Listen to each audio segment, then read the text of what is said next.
নমস্কার, আমি স্বর্ণকমলিকা চক্রবর্তী। আমার লেখা যে গল্পটা এখন পড়ব সেটার নাম হচ্ছে কাঁঠাল। রাস্তা দিয়ে কত গাড়ি, বাইক, টমটম ইত্যাদি ইত্যাদি যাচ্ছে। সবগুলোই মোটামুটি পরিচ্ছন্ন, মানে বাইরেটা ধুলোবিহীন। মনে হচ্ছে এই সমস্ত যানবাহন তাদের মালিকরাই চালাচ্ছে, কারণ চালানোতে একটা মমতা রয়েছে। এইবার ওর চোখ একটু বড় হলো, কারণ যে গাড়িটা এক্ষুনি গেল সেটা দেখে মালিকের জন্যে কষ্ট হলো। তিনি বোধহয় এর দিকে নজর দিতে পারেন না। যে চালায় তারও কোনো গরজ নেই, চালাচ্ছি চলছে, এই মানসিকতা থাকলে গাড়ি কি করে চকচক করবে। মনে হচ্ছে 1 মাস একে ধোয়া মোছা হয়নি। কি ধুলো, কালো রং সাদা হয়ে গেছে। মাত্র একটা গাড়িরই এই রকম অবস্থা সে দেখল।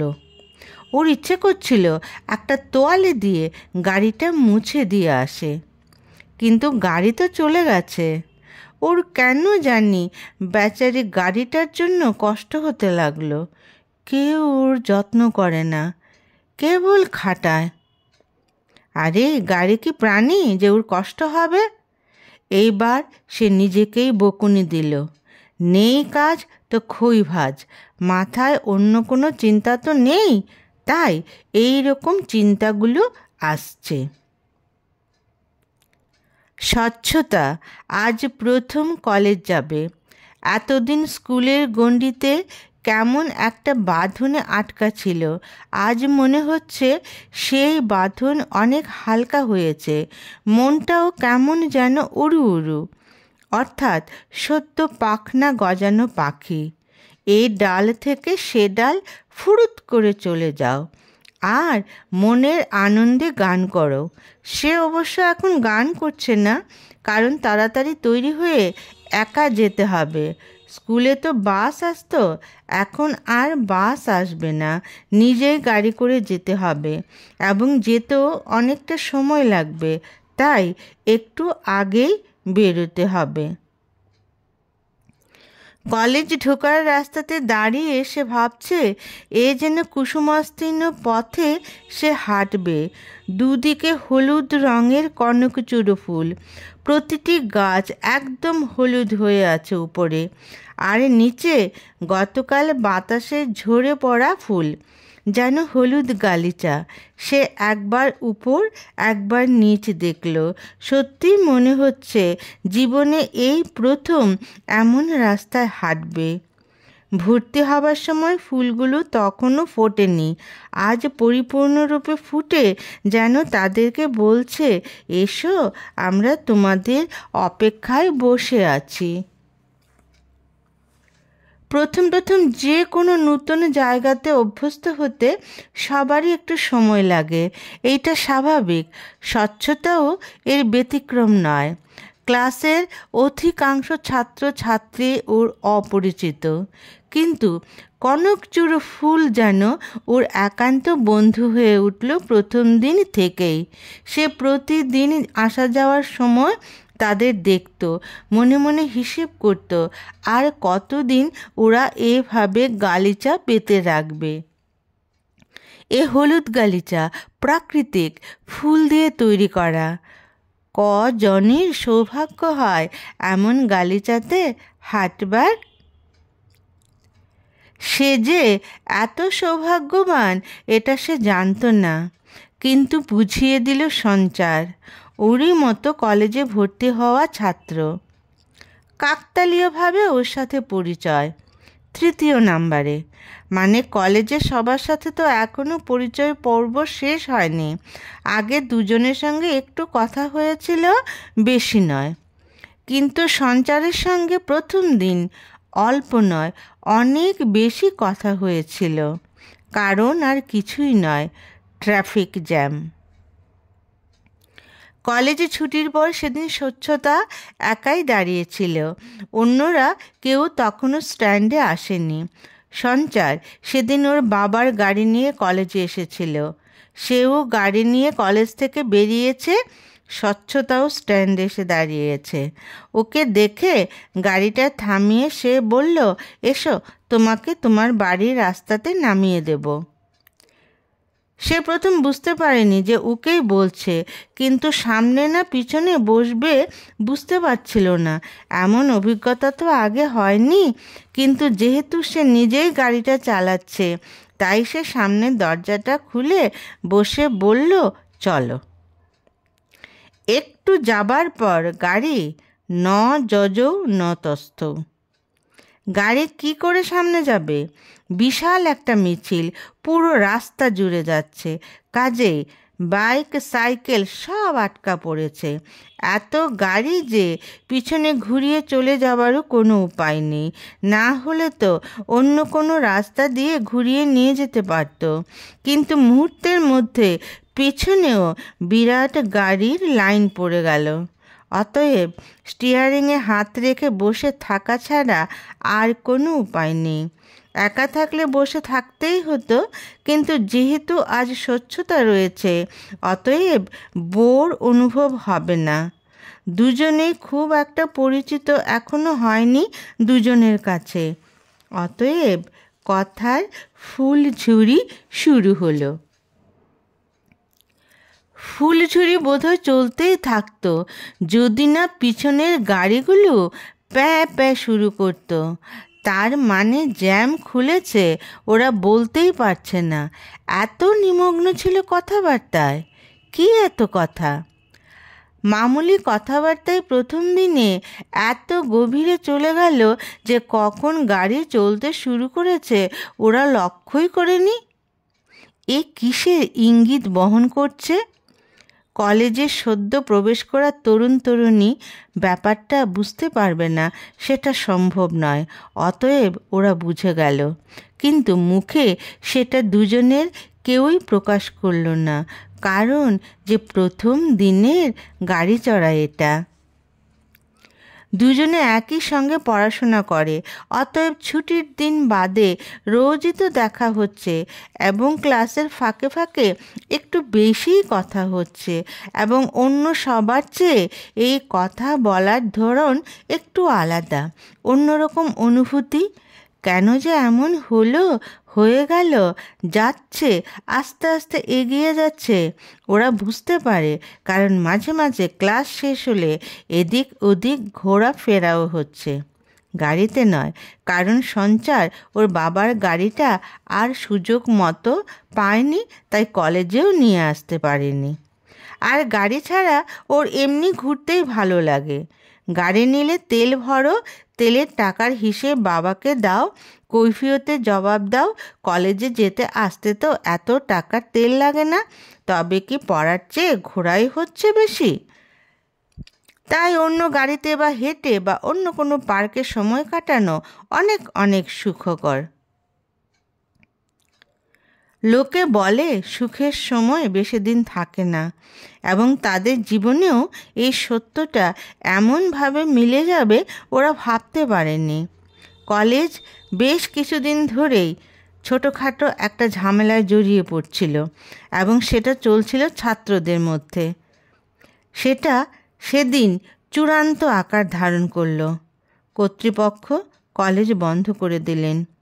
অবশ্য এমন অবস্থায় বন্ধ না করা ছাড়া আর কোনো উপায় ছিল না, কিন্তু বন্ধ মানে যে এখন জীবনও বন্ধ সঞ্চার আর স্বচ্ছতার কাছে।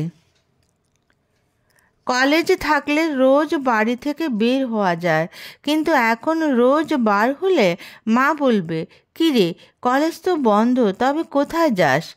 বন্ধুর বাড়ি তো রোজ দিন যাওয়া যায় না, আর মিথ্যে কথা বলে কত বাড়ি থেকে বের হওয়া যায়। কাজেই দুজনের সাক্ষাৎ সপ্তাহে একদিন। পড়াশোনা একদম হচ্ছে না, ক্লাসের চাপ নেই, তাই বইগুলো খুলতেও ইচ্ছে করে না। স্বচ্ছতা আর ওর সব বন্ধুদের সবার একই অবস্থা, আর ভালো লাগছে না, কিন্তু পরিস্থিতি একটু শান্ত না হলে তো কলেজ খুলছে না, খুলবে না। ছেলেদের তবু কেটে যায়, ওরা তো বাড়ি থেকে বেরোতে পারে, কিন্তু স্বচ্ছতা এবং তাদের মতো যারা রয়েছে তাদেরই সাংঘাতিক করুণ অবস্থা। স্বচ্ছতা ছাদে দাঁড়িয়ে দাঁড়িয়ে রাস্তার গাড়িগুলোকে দেখে ভাবছে সে তো গাড়িগুলোকে নিয়ে কত কিছু চিন্তা করছে, কিন্তু নিজে তো অনেক দিন হলো তেমনভাবে গাড়িই চড়তে পারছে না। কী আর করা যাবে? হৃদয়ের অন্তঃস্থল থেকে হঠাৎ যেন একটা দীর্ঘ নিঃশ্বাস বেরিয়ে এলো। এমন সময় ওর চোখে একটা বেশ সুন্দর গাড়ি নজরে পড়ল। রাস্তা দিয়ে গাড়ি যাবে, সেটা সুন্দর পরিচ্ছন্ন নোংরা কিনা এটাই আজ ওর বিকেলের ছাদের পড়াশোনা। কলেজে যেহেতু যেতে পারছে না, তাই আকাশের নিচে এমন পড়াশোনাই সে আজ করবে। সুন্দর পরিচ্ছন্ন এবং বেশ দামি গাড়িটা দেখে ওর কেন জানি বেশ একটা ভালো অনুভূতি হতে লাগলো। এর আগে যে অপরিচ্ছন্ন গাড়ি ও হৃদয়কে ভারাক্রান্ত করে রেখেছিল, তাই এই গাড়িটা দেখে ওর মনটা বেশ আনন্দে উদ্বেলিত হয়ে উঠল। সে তো ভাবছে এই তো হুশ করে গাড়িটা এখন রাস্তা দিয়ে চোখের আড়াল হয়ে যাবে। ওর মনটা খারাপ হয়ে গেল, কি জানি এরপর আবার কেমন গাড়ি আসবে। কিন্তু ওর মন খারাপ হতে পারল না, কারণ গাড়িটা একটু পাশে গিয়ে দাঁড়ালো এবং সামনের দরজা খুলে একজন বয়স্ক মানুষ বেরিয়ে এলেন। বোঝা যাচ্ছে নিজের গাড়ি এবং স্বহস্তে একে পরিষ্কার রাখেন। তিনি নেমে পিছনের ডিকিটা খুললেন। স্বচ্ছতা প্রচণ্ড সাসপেন্সে আছে, ওখানে কি আছে? ওর সমস্ত মনোযোগ এখন ডিকিতে। গাড়িটা এই পাড়ার কারণ নয়, কারণ তিনি এই বয়স্ক মানুষকে চেনে না। হয়তো আত্মীয় বাড়ি বেড়াতে এসেছেন, সঙ্গে বাড়ির কোনো গাছের জিনিস। ওর চিন্তাভাবনা একদম মিলে গেল। তিনি ডিকি থেকে বেশ বড় একটি কাঁঠাল বার করলেন। কাঁঠালের সাদা রঙের আঠা এখনো পড়ছে, মানে নিজের গাছ থেকে এক্ষুনি পেড়ে নিয়ে এসেছেন। এবং এত বড় কাঁঠাল যে 2 হাত দিয়ে ধরে তিনি সেটাকে নিয়ে সামনের একটা বাড়িতে ঢুকলেন। গাড়ি নিয়ে গবেষণা পর্ব শেষে সে কাঁঠাল দেখল। ওর হাসিই পাচ্ছে, মনে হয় ওর একটু একটু ওই কাঁঠালটার কোয়া খেতে ইচ্ছে করছিল। দেখেই বোঝা যাচ্ছে পাকা এবং খুব ভালো জাতের কাঁঠাল। সে এমনিতে কাঁঠাল খেতে খুব একটা পছন্দ করে না, কিন্তু আজ তেঁতুলের মতো এই ফলও ওর জিভে জল এনে দিচ্ছে।